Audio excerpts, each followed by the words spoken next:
안녕하십니까. 네. 자, 오늘 세 번째 시간, 이 시장론 수업을 진행을 하겠습니다. 13페이지부터죠.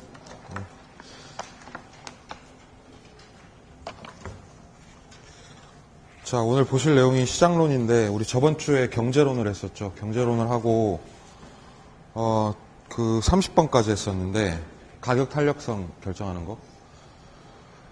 사실 오늘 할 31번이나 32번, 그리고 넘기시면 33번도 경제론 파트긴 해요, 원래는.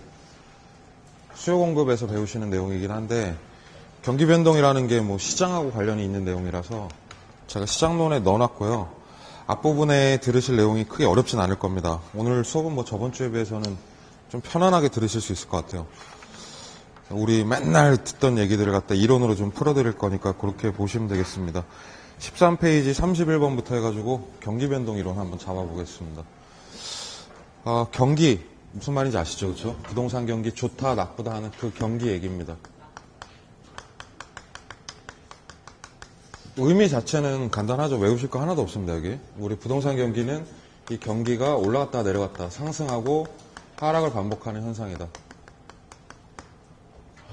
그 1번 동그라미 보시면 정의가 있습니다. 이 경기라는 말의 정의. 앞에 부동산을 붙이는 거죠. 부동산의 경기라고 했을 때 그거는 체크를 해두셔야 될 것 같네요.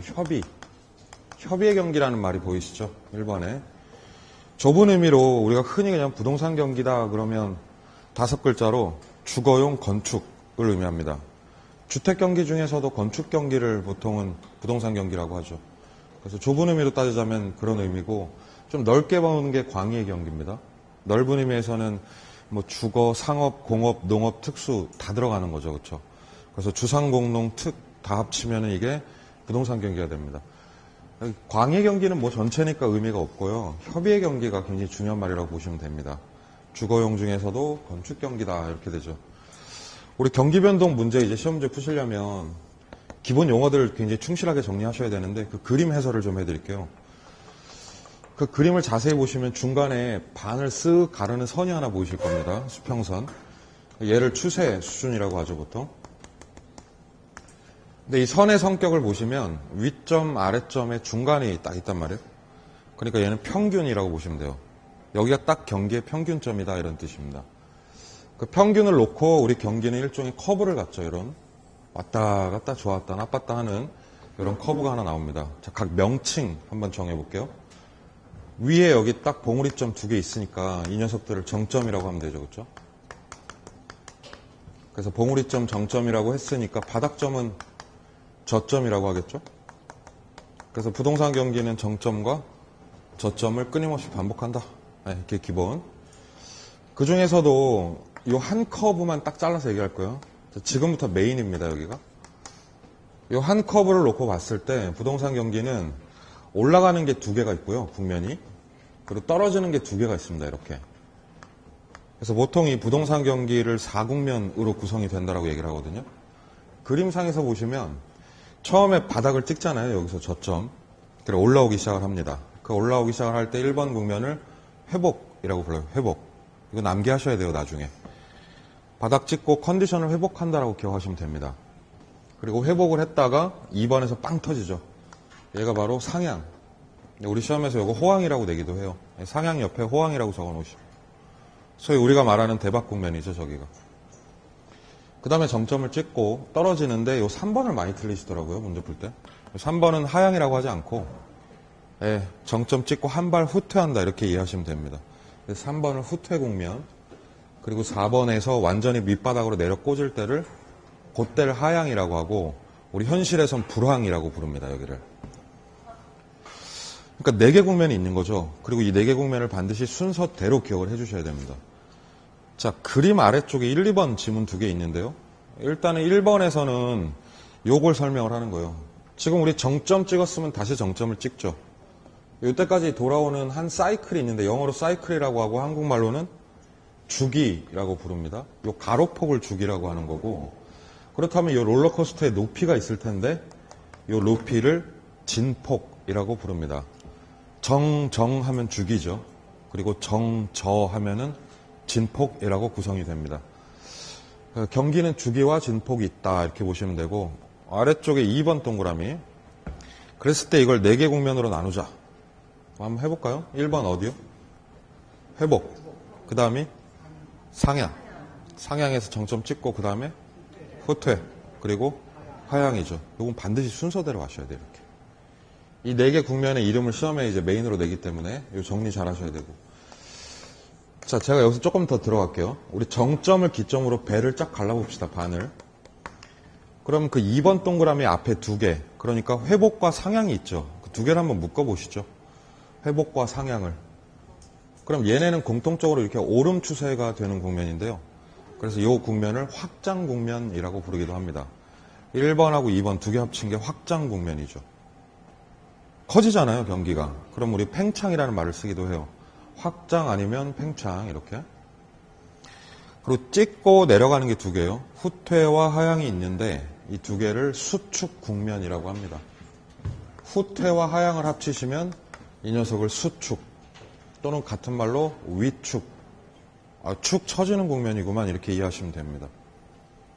그럼 경기는 크게 2개인 거예요. 2개예요. 오름 추세와 내림 추세. 오름 추세를 뭐라고 하고? 확장이라고 하고 내림 추세를 수축이라고 합니다. 근데 이걸 디테일하게 나누면 4개가 있는 거죠. 마지막 한 번 더. 저점 찍고 그 다음 뭐요? 회복.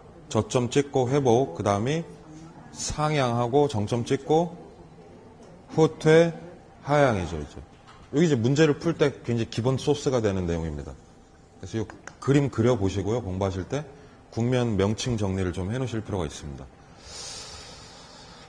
경기 변동에 대한 기본 개념 설명을 드렸고요. 아랫줄로 내려오시기 바랍니다. 다음 테마. 경기 변동이 이렇게 진행이 되는데 이때 이 경기 변동이 나타나는 양상이 좀 있거든요. 그리고 소위 경기 변동의 유형이라고 부릅니다. 여러 가지 유형이 나타나는데 일단 기본적으로 이 그림 보시면 제일 노멀한 변동은 요거죠. 죽이 쫙 타는 거. 그래서 그걸 순환 변동이라고 부릅니다. 그래서 이거는 아무 말 안 할 때 평범한 변동이고 근데 순환 변동 외에도 스페셜한 게 3가지 정도 더 있는 거예요. 그래서 밑에 테마 보시면 표가 총 4개죠. 그렇죠? 처음에 순환 변동이라고 하는 건 그냥 경기가 노멀하게 주기를 타고 있는 것이다. 우리 뉴스에도 많이 나와요. 뭐 예를 들어서 3분기를 지나서 경기가 회복기에 접어들었다. 4, 4분기 지나서 후퇴 국면에 들어왔다. 이런 표현 쓰거든요. 그러니까 어떤 땡땡 국면이나 땡땡 기에 들어갈 때 걔를 순환 국면이라고 부르는 거죠. 그렇죠? 근데 경기 변동은 이 순환 변동 외에 다른 3개 있다고 그랬어요, 지금. 2번째, 추세. 3번째, 계절. 4번째, 불규칙이라는 특수 국면도 나타난다는 얘기예요. 이 4개 중에서 밑에 2개가 좀 많이 나오는 편이에요, 시험에. 계절 변동과 불규칙 변동이 중요합니다. 아래쪽에 2개죠. 계절, 불규칙 이렇게. 보통 아파트 같은 거 재건축하는데 주기가 몇 년 정도일까요? 아파트 재건축. 한 30년? 아니 뭐 그 정도 되죠. 그렇죠? 그럼 30년 만에 재건축하면 30년 만에 거기 경기가 달라질 수 있잖아요. 우리가 그걸 추세 변동이라고 합니다. 추세 변동의 핵심은 이것을 다른 말로 장기적 변동이라고도 합니다. 네, 그게 이제 중요한 내용이죠. 그렇죠? 장기적 변동. 그래서 뭐 30에서 50이란 말 써놨고요, 거기다. 그 다음에 이제 계절 변동이라는 게 있는데, 이 계절 변동은 봄, 여름, 가을, 겨울 얘기잖아요. 그래서 크게 어렵지가 않습니다, 문제가. 우리 시험에 그런 말 나온 적 있어요. 대학교 주변에 원룸들이 있을 거 아닙니까? 그 원룸들이 경기를 좀 타지 않을까요? 특히나 대학교에는 방학이라는 걸 하니까. 그래서 대학교 주변의 원룸들이 방학을 주기로 공실이 많아진다. 그거 무슨 변동이다? 네, 이런 건 그냥 푸는 거죠. 그렇죠? 여기서는 딱 하나를 기억을 좀 해주시면 좋겠는 게 매년 땡월이라는 표현을 많이 써요. 뭐 5월, 매년 9월, 매년 12월 이렇게. 어떤 달을 특정한다는 건 그 계절을 얘기를 하는 거예요. 거기 예제에 있는 매년 12월. 겨울이죠, 겨울. 그럼 건축 허가량이 줄어드는 게 나타난다. 이런 건 다 계절 변동이라고 이해가 됩니다. 불규칙 변동은 유일하게 나오는 것 딱 하나.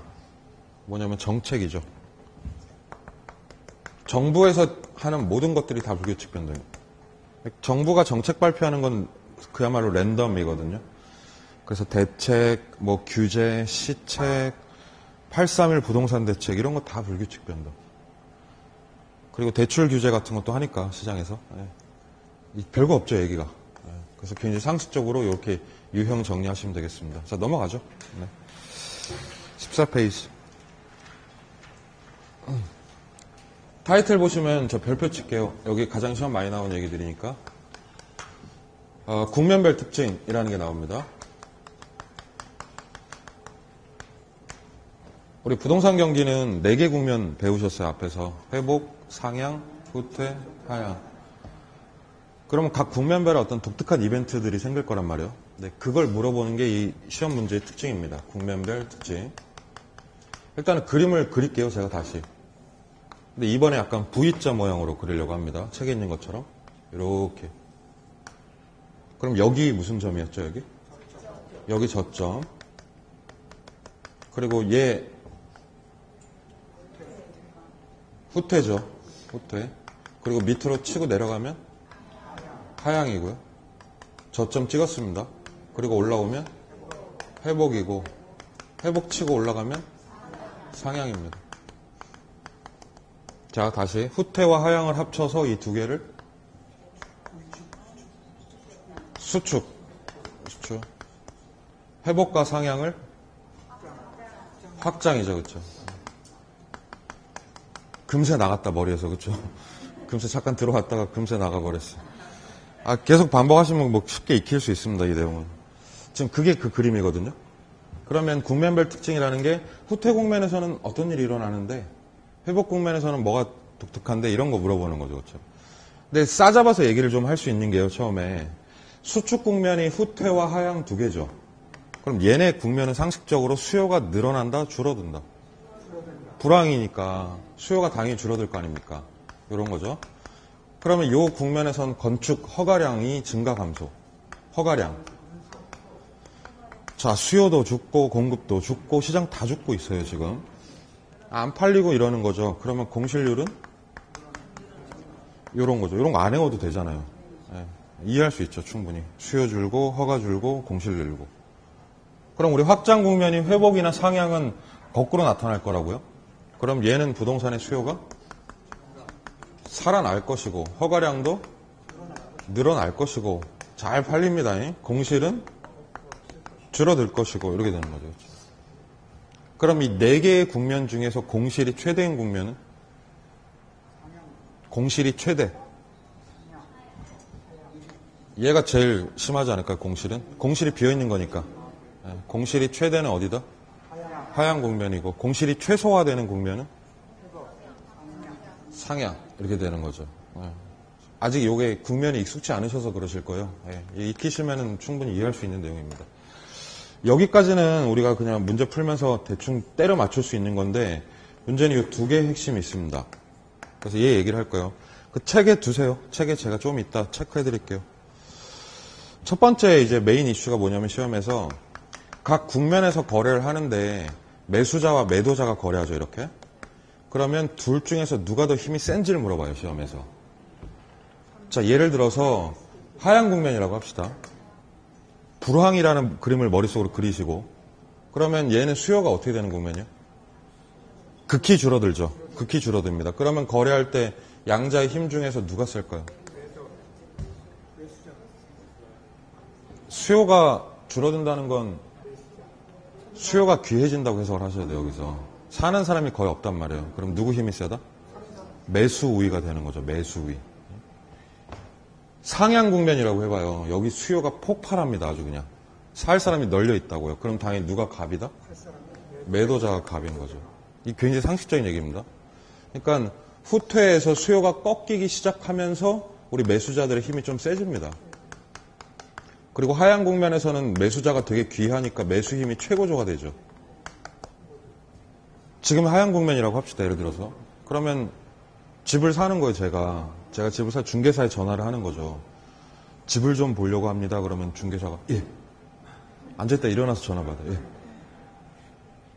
집 좀 볼 수 있으면 오세요. 그러면 올 거 아니에요. 오기 전부터 커피 타나요, 벌써. 오기 전부터 커피 내리고 있습니다. 그럼 여기 와가지고 집 좀 보여주세요 하고 보러 가서 막 설명 잘 해주고 막 귀한 손님이니까 근데 사는 사람이 이러는 거 딱 보고 여기 도배 상태가 왜 이래요? 그러면 해드리겠습니다. 그게 매수 우회예요. 별거 없죠 이거. 네. 근데 요 국면이라고 해보세요. 요 국면. 전화하면은 바쁘니까 끊어요. 그러고 끊어요 그냥. 전화 안 받아요.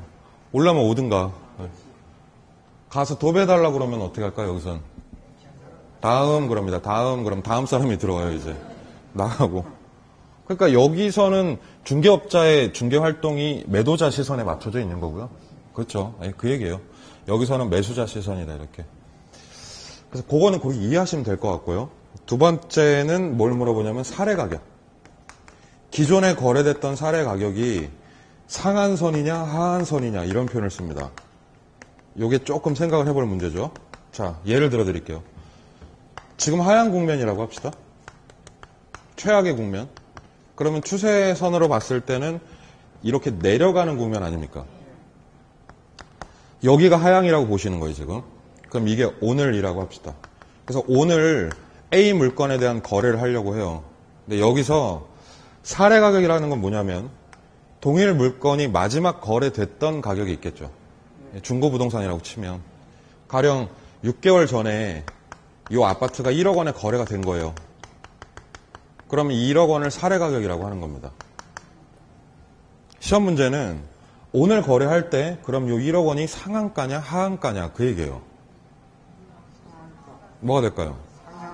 자, 쉽게 말하면 오늘 거래할 때는 매수자들이 바보가 아닌 이상 이것보다는 비싸게는 안 줄 거 아니에요.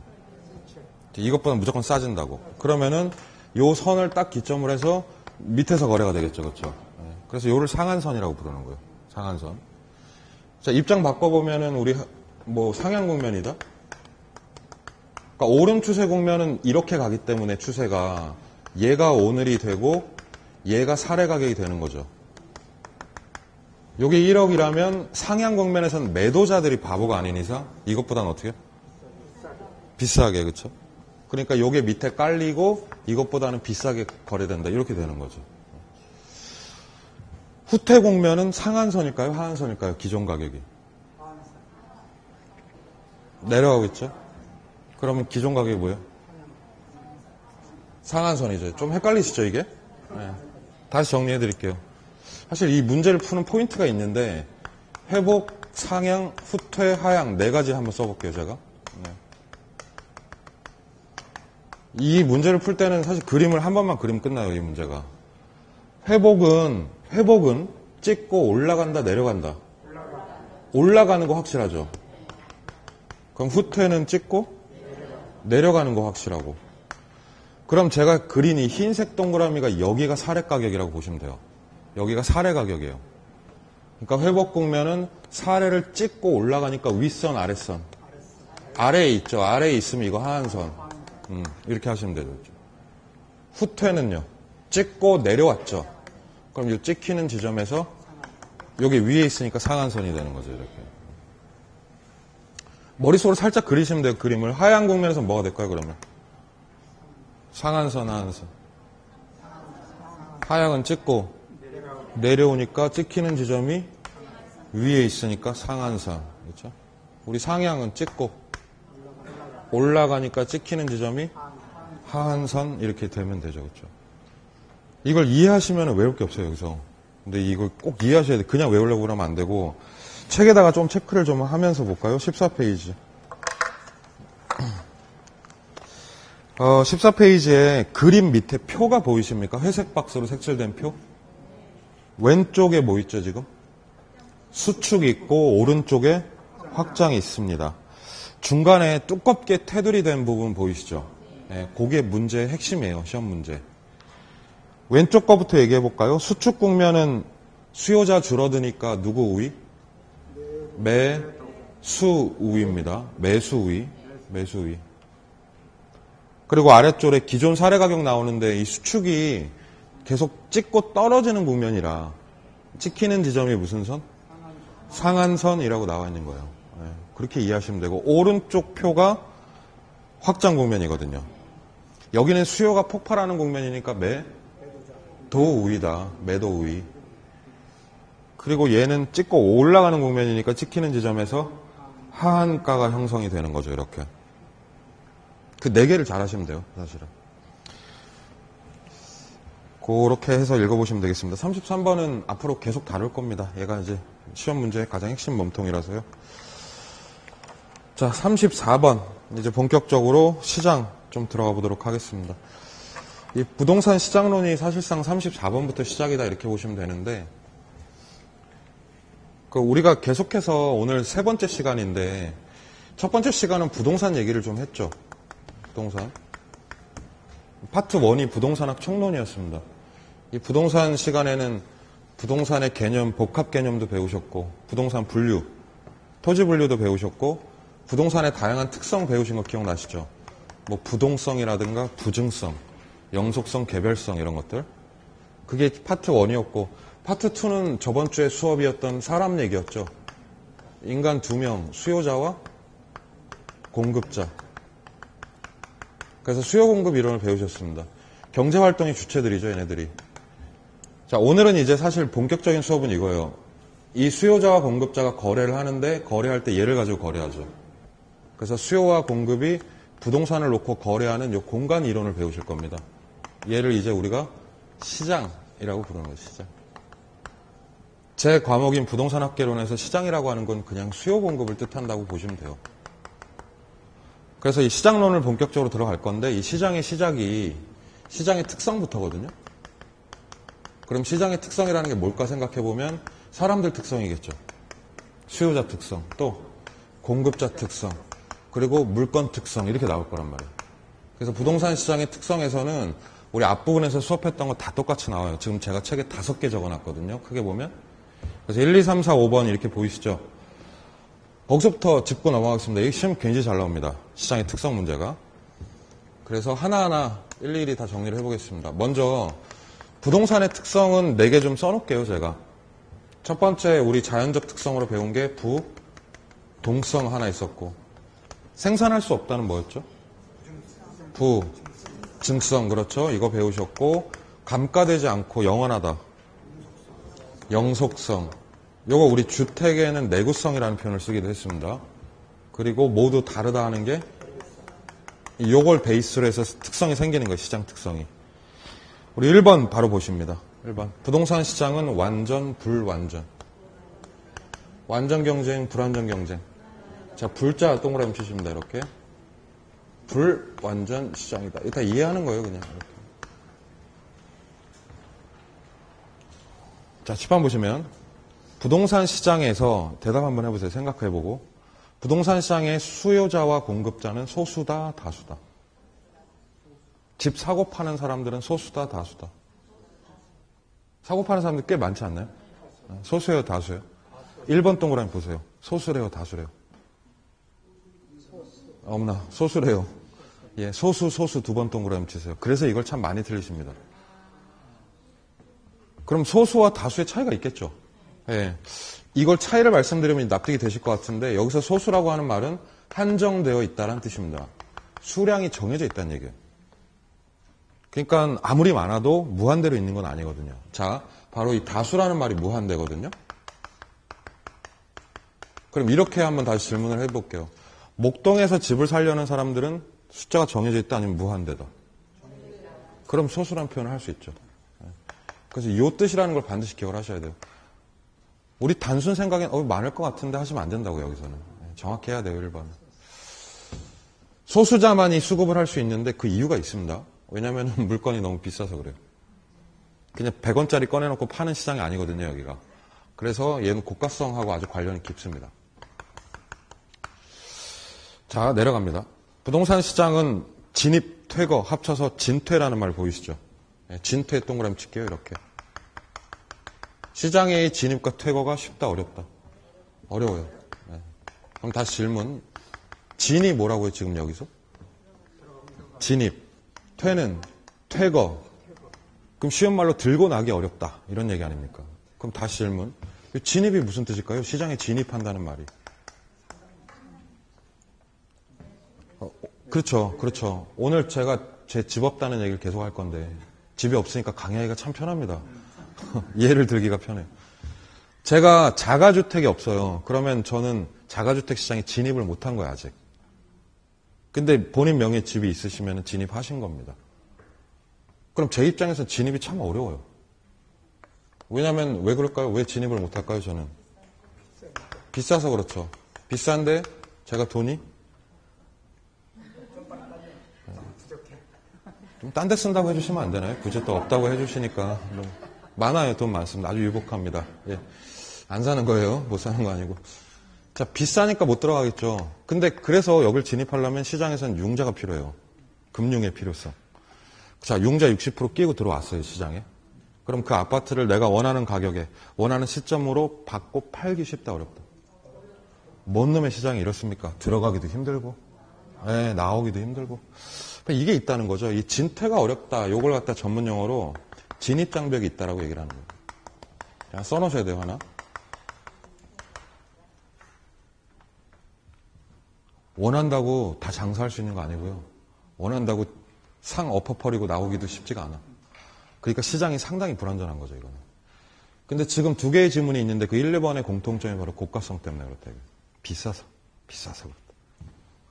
그게 1번 얘기였습니다. 2번은 우리 많이 봤던 단어 나오지 않나요? 부동산 시장은 지역적으로 어떤 시장이에요? 국지적이다. 아, 중요한 말이죠, 이거. 제가 강조했었죠, 국지적이란 말. 국한된 지역시장이다. 지역색을 띈다. 왜? 왜죠? 요 4개 중에 하나 골라보시죠. 왜죠?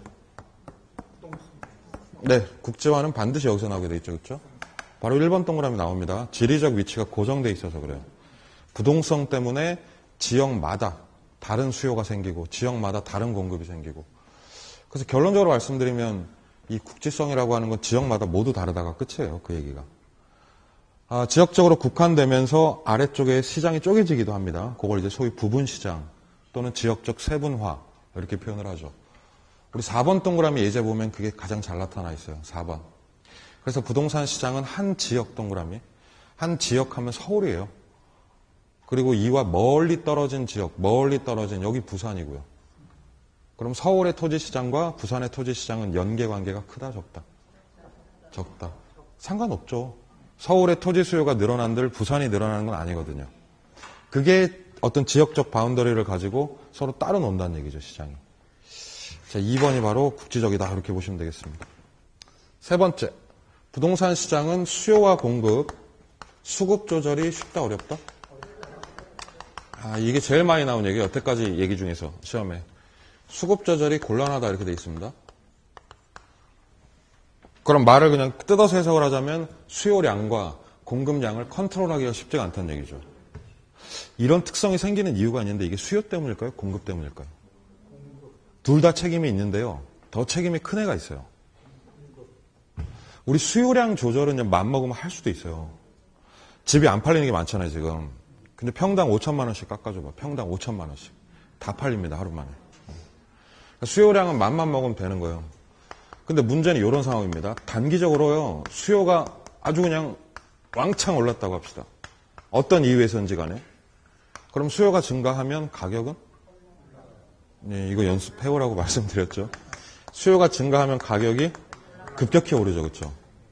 근데 사실 이 가격이 올라도 여기서 공급이 뒷받침이 돼버리면 가격 떨어지잖아요, 사실. 근데 지금 시장 상황이 단기예요. 그럼 이 짧은 단기 안에 공급 팡 할 수 있다, 없다? 이거 안 될 일이거든. 그러니까 공급은 단기에는 막혀요.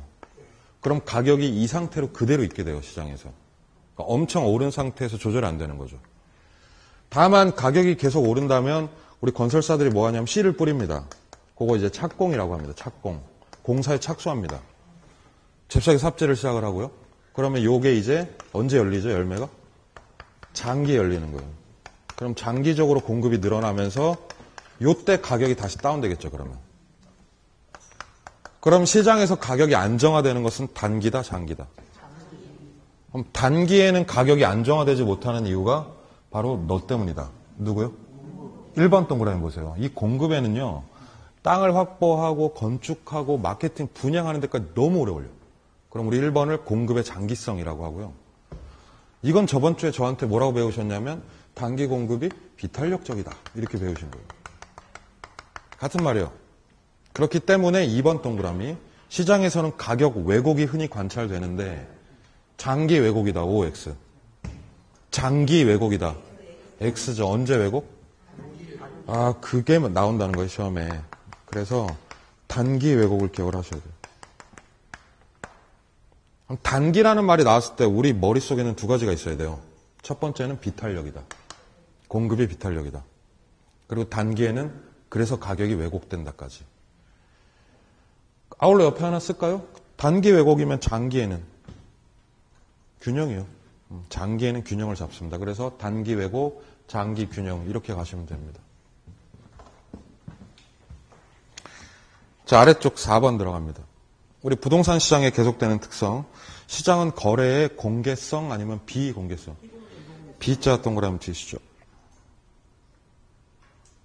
왜 거래가 오픈이 되지 않을까? 1번 동그라미 바로 나오는데요. 부동산의 거래는 고도로 프라이빗하기 때문이다. 사적 동그라미. 거래는 내 개인정보 프라이버시입니다. 공개 안 되는 게 당연해요. 그럼 다시 질문 드릴게요. 그럼 거래가 공개가 안 되는 게 문제가 됩니까?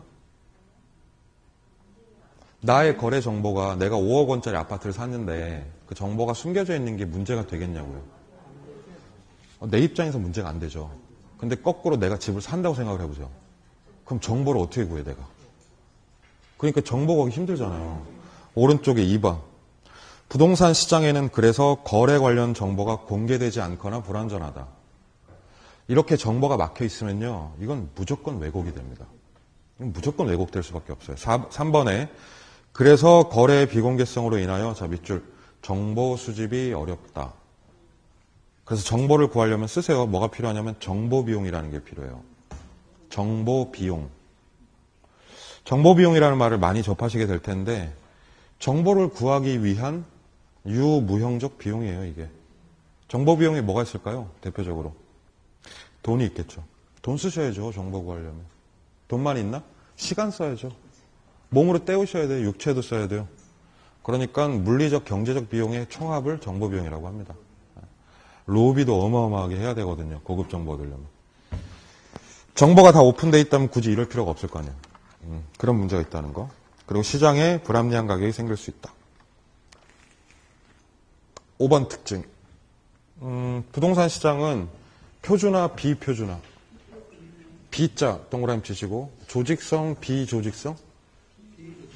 그거 왜 생기죠? 여기 있는데 그거. 이 넷 중에 하나 때문에 생겨요. 그 1번 동그라미 있네. 1번 동그라미. 개별성 때문이다. 그렇죠? 거래가 다 건별화되고 물건도 건별화되는 거예요. 이 개별성 때문에 표준화가 안 된다. 103동 아파트. 103동 아파트에 여기에 101호 있고요. 102호 있고요. 103호 있습니다. 제가 이렇게 얘기했어요. 개별성 얘기할 때. 하나의 동인데 안에 아파트가 3개 있으면은 얘네 다 같다 다르다. 다르다. 그게 개별성입니다. 물리적으로 다르죠. 주소가 다르잖아요, 벌써. 뷰도 다르고. 그리고 중요한 건 사정도 달라요, 이 3개가. 101호는 1억 원에 거래됐지만 그렇다고 102호가 1억인 건 아니죠. 요건 8천만 원에 금매 나왔을 수도 있고요. 그리고 103호는 1억 2천에 집주인이 무리하게 내놓을 수도 있어요. 그러니까 모든 가격 거래는 모두 건별, 개별화되는 게 이게 개별성입니다. 그러니까 이 상품을 표준화할 수는 없을 노릇이죠. 비표준화 그런 거고요. 이 3개의 거래를 묶어서 조직적으로 할 수는 없어요. 그래서 조직적 유통 불가합니다. 그게 비조직성입니다. 모든 중고부동산들은 특히나 모든 거래가 1대1 개별거래, 건별거래죠.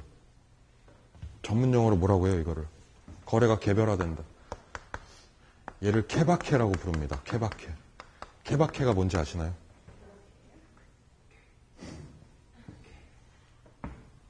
요새 애들은 이 말 다 아는데. 어이구, 얘 신세대십니다. 네. 케이스 바이 케이스입니다. 아드님, 따님은 아실 거예요. 물어봐 가서. 야, 너 케바케가 뭔지 알아? 뭐 어떤 분은 케밥이라고 하시던 분도 있고. 따봉 아시죠? 따봉. 따봉 모른다니까 요새 초등학생들한테. 야, 너 따봉이다 그러면. 야, 너 캡이야 그러면 몰라요. 캡, 너 캡장이야 이러면 모릅니다. 네. 그런 거예요, 케바케가. 케이스 바이 케이스. 거래가 건별된다. 건별 거래. 개별화된다는 얘기죠. 자, 그래서 나중에 이런 표현을 배우실 건데, 물건이 하나죠, 분명히. 101호. 하나인데, 이게 1억이라고 해서 고단번 거래할 때 또 1억? 아니죠. 그래서 얘를 뭐라고 하냐면, 물건이 하나인데요. 일물. 근데 가격이 하나는 아니에요. 그래서 일물일가 성립하지? 아, 이런 전문 용어를 씁니다. 이거 하나 적어 놓으실래요? 뭐 1, 2번 밑에 3번에다가 적어 놓으시면 돼요. 일물일가 성립 X. 이렇게. 5개를 쭉 보셨습니다. 제가 타이틀 한번 읽어볼게요. 같이 저랑 보시죠. 자, 1번 첫 번째에서는 시장이 불완전하다는 얘기를 했었죠. 굉장히 불완전한. 들어가기도 힘들고 나오기도 힘들고 그리고 비싸서 말이죠. 아주 난립니다. 시장이. 두 번째에서는 국지적 시장 말씀드렸던 것 같고요. 여기서는 부동성을 꽉 붙들어 매셔야 됩니다. 부동성. 그래서 지역마다 다르고 멀리 떨어진 지역은 연결되어 있지 않다. 이런 얘기를 했었죠. 우리 아래쪽 3번. 수급 조절은 쉽다 어렵다? 이거는 수요의 장기성 때문이다. 공급의 장기성 때문이다.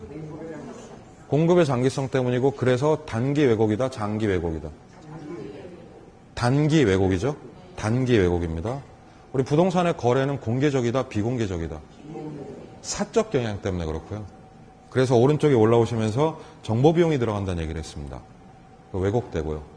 그리고 5번에서 마지막으로 표준화하기 어렵다. 조직적으로 유통하기도 어렵다. 네, 이런 얘기를 이제 드린 거죠.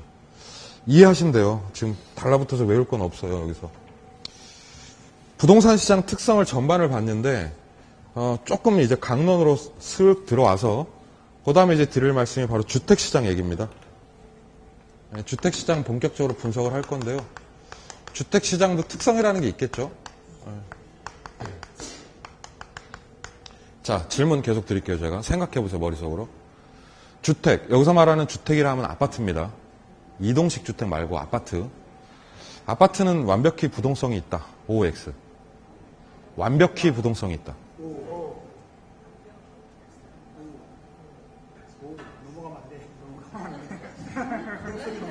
아파트 부동성 없으면 나 옮긴다. 이거 들어서 옆으로 아파트. 아파트 부동성 있어요 없어요? 없죠. 큰일 날 소리 하십니다. 아파트는 퍼펙트하게 완벽히 부동성이 있습니다. 네. 왜? 땅에 짱 박혀 있잖아요. 땅이 안 움직이는데. 그럼 집이 움직일 리가 있나? 자, 그러면 부동성이라는 게 토지에 강하게 정착되어 있다는 얘기죠. 아파트가. 자, 그러면 주택도 부동성 때문에 어떤 특징들이 생기지 않을까, 이렇게? 네, 3가지 정도 얘기를 해볼까요? 첫 번째. 이 집이 박혀 있다 보니까 이 집값은 주변의 영향을 받는다. 지하철 9호선 영향 받는다. 납골당 영향 받는다. 맞죠? 네, 납골당 생겨도 도망갈 수는 없고요. 무슨 효과죠, 이거?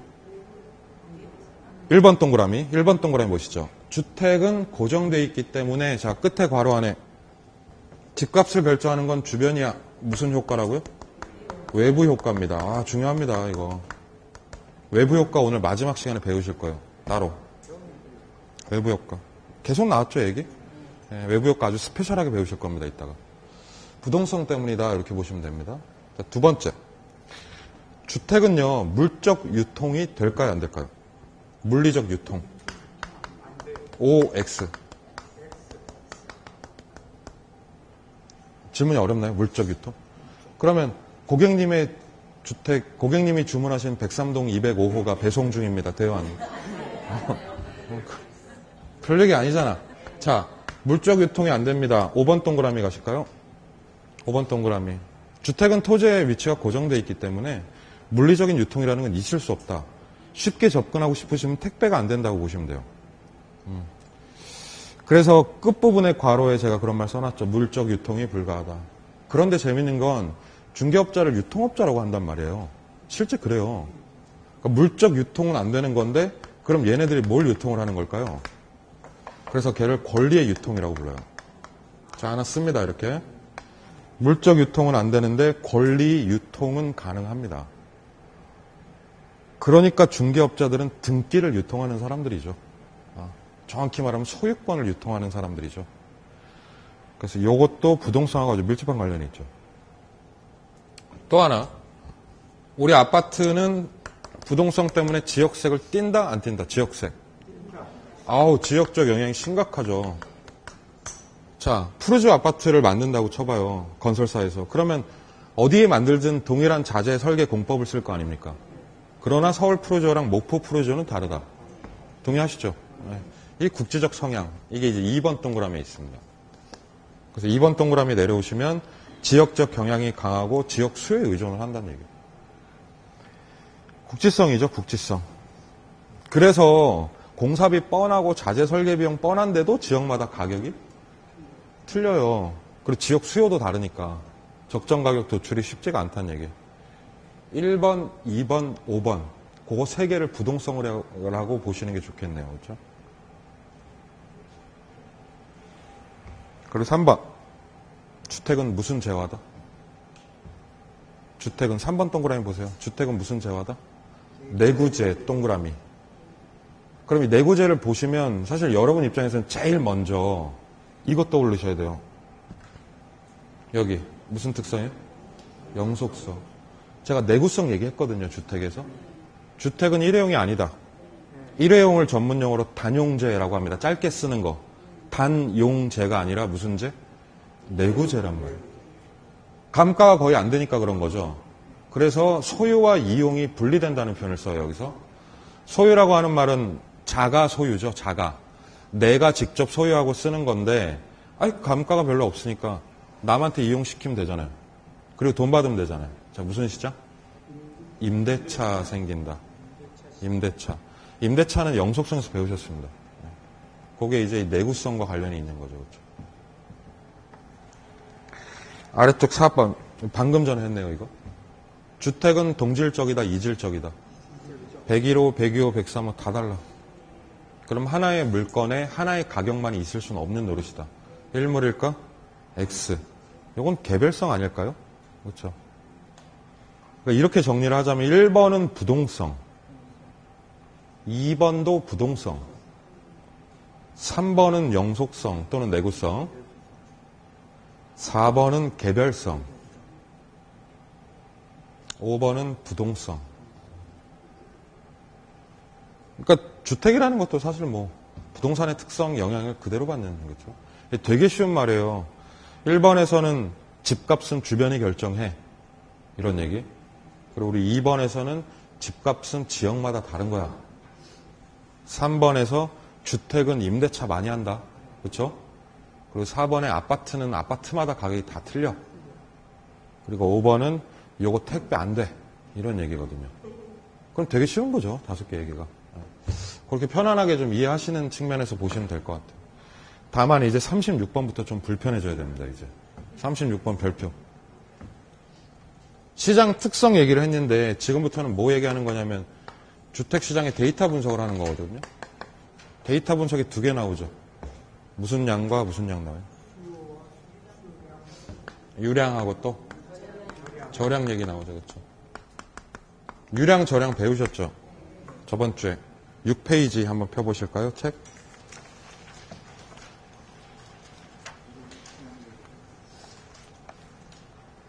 유량을 영어로 뭐라고 하죠?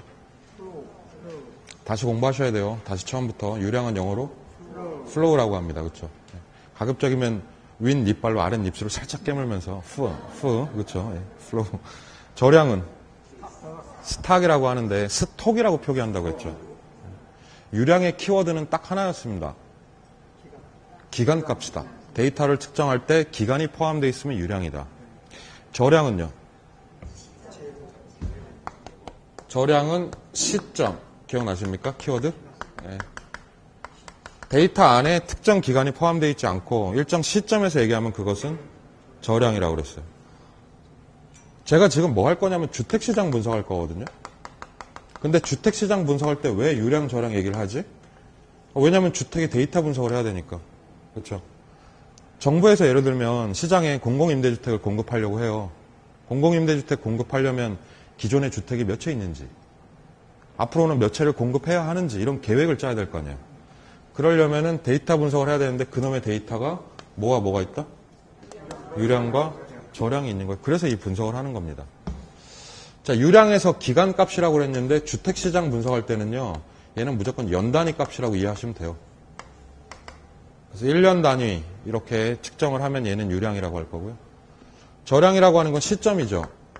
그럼 얘는 100% 현재 값으로 얘기를 할 거예요. 현재 얼마 이렇게. 그게 이제 저량 개념이다. 그래서 유량과 저량을 놓고 주택시장에 무슨 분석할 거냐면 수요량 분석하고 공급량 분석할 거예요. 이렇게. 자, 거기 별표 칠게요. 처음에 내려오시면 수급 분석 이제 보이시죠? 15페이지. 수급 분석에 회색 박스가 4개 있는데 차례차례 읽어보면 첫 번째가 유량 수요, 두 번째가 유량 공급, 세 번째가 저량 수요, 네 번째가 저량 공급입니다. 총 몇 개 있죠 지금? 4개 있는데 시험에서 첫 번째로 이거 무슨 뜻이게 물어봅니다. 자, 여기 보시죠 이제. 우리 머리를 한참 씁시다. 이거 외우려고 하면 안 돼요 얘도. 지금 이게 무슨 뜻인지를 제가 정의를 할 건데 4글자로 정의할 거예요.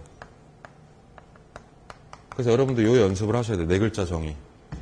그럼 첫 번째 유량 수요와 유량 공급이 있는데 얘는 해석이 반이 끝났어 벌써. 앞에 뭐가 있으니까요. 그럼 얘는 뭐가 들어가 있어요? 오케이. 그럼 유량 수요든 유량 공급이든 앞에 기간의 뭐시기, 기간의 뭐시기 이렇게 가는 거예요. 이건 어려운 거 없죠. 그렇죠? 그 다음에 수요랑 공급만 해석을 하시면 되거든. 그때 유량 수요라고 하는 건 이 수요량이 물건 사는 거다 파는 거다. 사는 거죠. 그래서 얘를 기간에 걸친 구매량이라고 표현합니다. 이렇게 체크하실까요? 4글자로? 기간 구매. 기간 구매 이렇게. 이게 유량 수요. 그럼 야 유량 공급은 뭐냐? 그러면 일정 기간이고 얘는 그대로 풀리는 거죠. 그래서 얘는 기간의 공급량 그럼 끝이에요. 얘기가. 그래서 유량은 어렵지가 않아요. 데이터 해석이. 그럼 조금 더 살을 붙여볼게요. 유량 수요라는 게 크게 2가지 뜻인데 첫 번째는 지난 1년 동안 1년 동안 사람들이 쭉 구매해온 주택 숫자입니다. 2015년 1월 1일, 2015년 12월 31일 1년 동안에 사람들이 몇 채나 샀지 하는 게 유량 수요예요. 그렇죠? 그럼 유량 공급은 뭘까요? 똑같이 얘기하면. 지난 1년 동안 쭉 시장에 풀린 주택이겠죠. 공급된 주택이라고요. 그래서 1년 동안 공급된 양이고 그 중에 1년 동안 팔린 양? 이렇게 해석을 하면 될 것 같아요. 그럼 얘는 된 거예요. 근데 문제는 이 녀석이 문제. 자, 별표. 아, 어려워요, 이거. 이걸 많이 틀리세요. 저량. 자, 생각이요. 생각. 계속 생각하셔야 돼요. 저량은 키워드가 뭐다? 그럼 오케이. 요건 반은 된 거예요, 일단. 그럼 얘는 시점 값이고 얘도 시점 값이죠. 그러면 이거 시점의 구매량이냐? 근데 그렇게는 안 불러요. 왜냐면 구매라고 하는 게 물건 사는데 기간이 상당히 필요하거든요. 그래서 특정 시점에 구매한다는 건 말이 안 되고 이 수요라고 하는 건 뭐냐면 이미 산 거예요, 물건을. 그럼 내 안에 내 걸로 킵하고 있는 거예요, 지금. 그래서 이 시점의 수요는요. 여기서 보유라는 워딩을 씁니다. 보유. 그래서 이미 사서 내가 가지고 있어. 이렇게 해석을 하는 거죠. 그럼 공급도 마찬가지 아닐까? 일정 시점에 공급이 될 수는 없어요. 공급도 기간이 많이 필요하거든요. 그럼 이거는 공급이 이미 돼서 그 자리에 깔려 있는 거예요. 깔려 있는 걸 갖다가 2글자로 존재라고 표현합니다. 이거 아주 독특하게 체크하셔야 돼요. 보유량 그럼 무슨 양? 그럼 자동으로 머리에서 내가 사서 보유한 거 수요량 이렇게 돼야 돼요. 다시 보유량 그럼 내가 사서 보유한 무슨 양? 수요량이고. 그럼 존재량 그러면 공급돼서 깔려있는 존재량 이렇게 되는 거죠. 아 진짜 헷갈린다니까 이게. 자 해석해 볼게요. 연습합시다 이제. 유량 수요는 뭐다? 기간에 걸친 구매량. 유량 공급은? 기간에 걸친 공급량. 저량 수요는? 현재 시점의 보유량. 그렇죠. 저량 공급은? 시점의 존재량. 아, 아슬아슬합니다. 예, 아슬아슬하네요. 스릴이 넘치네요. 그럼 제가 거꾸로 여쭤볼게요. 기간의 구매량을 뭐라고 한다? 유량, 수요, 시점의 보유량. 저량, 수요. 야, 이거 보고 하시네요. 예, 이거 상도덕에 어긋나는 행위를 하고 계시네요. 네. 다시 할게요. 네. 시점의 보유량. 보유량. 수요. 그쵸. 시점의 보유량. 일정 시점에서 내가 보유한 양, 이렇게. 기간의 공급량.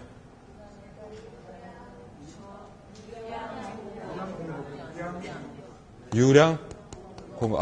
답 좀 빨리 해주세요. 애 떨어져요. 기간의 공급량. 그쵸. 시점의 존재량.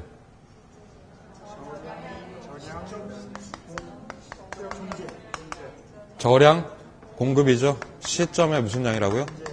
존재량. 유량 수요는 기간의 구매. 구매 후 보유. 공급 후 존재. 이렇게 되는 거죠. 그렇죠?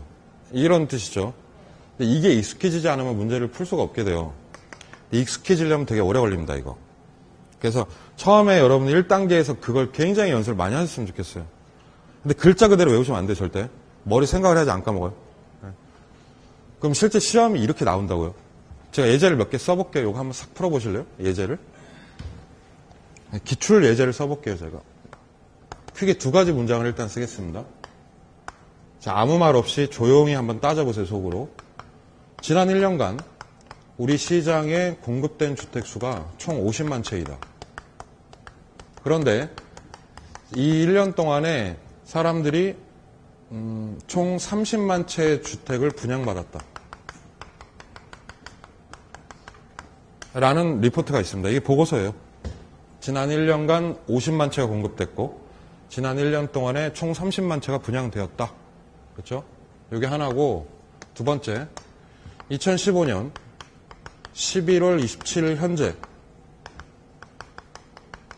시장에 존재하는 주택수가 총 100만 채라고 확인이 됩니다. 총 100만 채의 주택이 존재하고 있는 걸 확인이 한 거예요. 근데 이 중에서 70만 채의 주택을 사람들이 보유하고 있더라. 이렇게 나오는 거죠. 그렇죠? 그럼 뻔하죠, 시험 문제는. 이게 무슨 뜻이냐고 물어보겠죠. 50, 30, 172경. 그때 우리 1번부터 해봅시다. 답을 품고 있는 첫 번째 키워드가 뭐죠? 첫 번째 키워드. 네. 그렇죠? 그럼 이건 뭐다? 이 유량 얘기할 게 준비하세요, 이런 뜻이. 그럼 이건 이 밑에 있는 데이터는 죽어도 유량이에요. 여기서 저량 얘기 나오면 틀린 거예요. 그 다음에 중요 단어는 1년 공급량, 유량 공급. 몇 채? 그렇죠. 50만은 유량 공급이다. 이렇게 나오는 거예요, 시험에. 그런데 두 번째 이제 보셔야 될 게 뭐냐면 여기서 분양이란 말이거든요. 분양은 뭐 한 거예요, 사람들이? 분양 받은 거죠. 그럼 이게 구매량이라는 뜻이죠. 그럼 30만을 뭐라고 한다? 유량 수요라고 하는 거예요. 그래서 1년간 50만이 쫙 공급이 됐는데 유량 공급. 그 중에 30만만 쫙 팔린 거예요. 그럼 유량 수요된 거예요, 이렇게. 자, 이 문장의 첫 번째 키워드. 이걸 보셔야 돼요, 이걸. 근데 이 말은 시험에 나오지도 않아요, 사실. 그냥 현재 이렇게만 나와요, 시험에. 그럼 현재는 무조건 뭐다? 저량이죠. 그 다음 키워드. 현재 시점에서의 존재량이죠. 존재는 뭐예요? 그럼 이 존재라는 말을 봤으면 이게 나와야 돼, 머릿속에서. 그래서 저량 공급이 몇만 채? 100만 채라는 얘기입니다. 100만을 저량 공급이라고 얘기를 하는 거죠. 근데 이 중에서 사람들이 70만 채를 뭐 하고 있다? 내 걸로 보유. 그럼 70만은 저량 수요가 되는 거죠. 다시요. 지금 몇 채 깔려 있어요, 시장에? 총 몇 채 깔려 있습니까? 100만이 깔려 있다. 그럼 그 중에 주인이 있는 집은 총 70만 채가 되는 거죠. 이해되시죠? 근데요, 요 2번이라기보다는 3번처럼 나오는 게 가장 일반적인데요. 보세요, 이 문장을. 2015년 11월 27일 현재 시장에 100만 채의 주택이 존재하고 있다. 똑같아요, 지금 위에 거랑. 똑같아요. 근데 이 중에 30만 채가 공가라고 확인이 됩니다. 공실, 빈집, 그렇죠. 이렇게 나와요, 원래 시험 문제는. 그럼 100만은 무슨 뜻인고? 이렇게 물어보죠. 100만은 뭐예요? 100만은 저량의 아따 미치겠다, 이 존재 때문에. 공급, 그렇죠. 저량 공급이 몇만? 100만. 근데 30은 의미가 없지 않나요? 비어 있으니까. 그럼 이거 어떻게 해야 돼요? 빼야죠. 빼고 몇 채는? 70만 채는 누군가가 내 집으로 가지고 있는 거예요. 그래서 이 70만을 뭐라고 한다? 저량? 수요라고 하는 거예요. 이거랑 이거랑 같은 문장이죠. 근데 이렇게는 안 나와요. 보통은 이렇게 나와요. 공시를 줘요. 이렇게 문제죠. 자, 라스트 찬스 한 번만 더 하겠습니다. 책 보시죠. 예. 그래서 밑에 유량 분석과 저량 분석이 파이널, 완전 파이널 문장이죠, 걔가. 표 맨 밑으로 내려오면서 유량 분석하겠습니다. 첫 번째 뭐라고 나오죠? 지난? 1년 동그라미. 1년 동그라미 치시고요. 왜 동그라미 쳤죠, 제가 거기에? 유량이니까요. 유량이야 라고 너무 노골적으로 준 거예요, 문제가. 유량이야, 이렇게. 그 다음이 어디 동그라미? 공급. 그럼 물 흐르듯이 그냥 유량 공급 50만 이렇게 읽으시면 되잖아요. 그리고 10만 호가 뭐 되었다? 분양 동그라미. 분양은 여기서 어떤 의미다? 사는 거니까 수요, 그렇죠? 그러면 10만을 유량, 수요라고 하면 되는 거예요. 유량 공급 50만, 유량 수요 10만. 40만 채는 아직 안 팔렸나 보네, 그러면. 아시겠죠? 밑으로 내려가 보세요. 저량 분석. 첫 번째 키워드. 현재 동그라미. 현재로 찍었으면 무조건 저량이죠. 그 다음 키워드. 존재. 그럼 100만은 공급돼서 깔려있는 거죠. 그래서 100만을 네 글자로 저량 공급 이렇게 부릅니다. 이 중에 10만 채가 빈집, 공실. 그럼 요거 빼야죠. 빼고 90만을 현재 시점에서 누군가 보유하고 있다는 얘기 아니에요. 90만은 저량 수요가 되는 겁니다. 저량 수요. 헷갈리죠? 헷갈려요. 엄청 헷갈려요. 유량, 저량. 자, 제가 저번 주에 살짝 얘기했던 것 같은데, 마트에서 장 보는 거, 그렇죠? 오늘이라고 합시다. 오늘 토요일.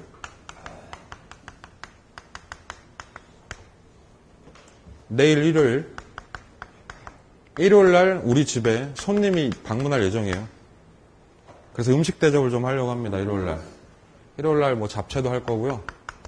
매운탕도 끓일 거고요. 갈비찜도 할 거고요. 큰 잔치. 전도 부칠 거예요. 그럼 내가 오늘 토요일인데 이제 오늘 수업 끝나고 가가지고 이거 해야 돼요. 그렇죠? 배달은 없다라고 가정합니다. 해야 됩니다, 다. 그러면은 이 레시피대로 준비해야 될 거 아니에요, 그렇죠? 그러니까 재료를 준비를 먼저 해야 되는데 그러려면 먼저 마트에 무작정 가가지고 이거 다 사오진 않을 거 아니에요, 재료를. 먼저 뭐 하세요, 1단계로? 마트에 가기 전에 해야 될 일이 있는데 냉장고를 여셔야 됩니다. 저 냉장고를 열어야 돼요. 그럼 냉장고 안에 내가 이미 가지고 있는 게 있지 않을까요? 네, 여기서 무슨 조사해야 돼요? 그 말이 참 중요한 말이에요, 이게. 양파가 10개 필요할 것 같은데 내가 양파 몇 개 있지? 6개 이렇게 조사해야 돼요. 파가 한 단에 있어야 될 것 같은데 파가 없네? 그렇죠, 이런 거. 그래서 내가 지금 가지고 있는 거 체크한 다음에 모자란 게 있을 거 아닙니까? 그럼 어떻게 해야 돼요? 예, 내일 가서 사올 건데 메모해놨다가 마트 가서 어떻게 해야 돼요? 사와야 되죠. 저 잘 보세요. 그때 내가 냉장고에 보유한 요걸 저량이라고 합니다. 내가 이미 샀잖아요. 그래서 내 냉장고에 킵해놨잖아요. 그럼 이게 뭐다 무조건? 저량. 그러니까 이 저량을 무조건 알아야 돼요, 처음에. 그래야 추가 구매가 이루어지거든요. 근데 그 다음날 가가지고 마트 열면 가서 사와야 될 거 아니에요? 그럼 이게 유량이에요.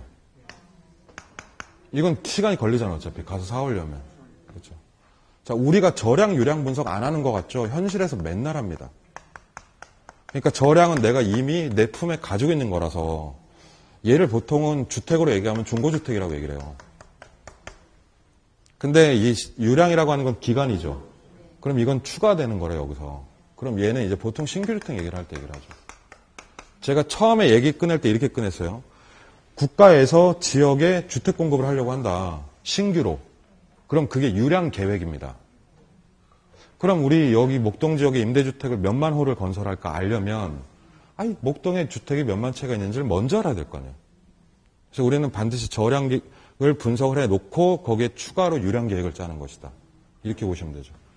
그래서 주택시장에는 이게 진짜 중요해요. 제 주머니에 담배 있는 담배 2가치밖에 없어. 그게 저량이에요. 하면 빨리 마트 가서 사야지. 그럼 그게 유량이에요. 그러니까 이 분석은 우리 삶의 일부예요. 아시겠죠? 예. 그 맨 위에 구분 보시면 15페이지 표에서요. 15페이지 표의 맨 밑에 그 구분해 보시면 유량, 저량 써놨죠, 제가. 유량의 일정 뭐라고 써놨죠? 기간 동그라미다. 표의 첫 번째 구분 있잖아요, 구분. 빨리 찾아요, 답답하니까. 안 그러면 내가 찍으러 간다. 표 안에 첫 번째 있다고 그랬어요, 첫 번째. 예. 기간이죠, 기간. 기간이면 단기, 장기. 그럼 이게 장기라는 얘기고 이게 무슨 주택이다? 신규주택이라는 거예요. 유량은 신규주택 개념 분석할 때 쓴다는 얘기죠. 그럼 아래쪽에 저량은요? 시점이니까 어떤 관점? 단기 관점이죠. 그러면서 무슨 주택? 중고주택입니다. 자, 보세요. 질문. 그럼 주택 공급은 단기에 가능합니까? 단기에 전혀 안 됩니까? 다시 여쭤볼게요. 단기에 전혀 안 됩니까?